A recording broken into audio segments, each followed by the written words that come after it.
منطقة الجيارة، شارع أبو سفين. ده منظر الزبالة بجوار محطة مترو الملك الصالح، تمتد بطول 10 أمتار مثلا.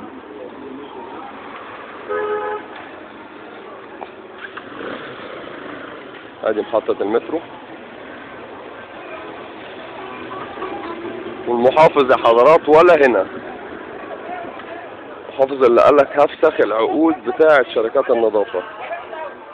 ادي المنظر.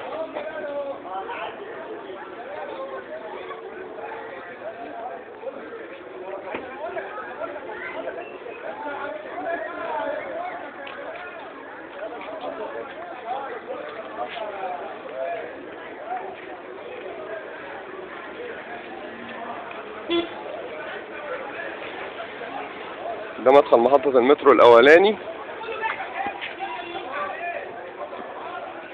وده المدخل الثاني اهو.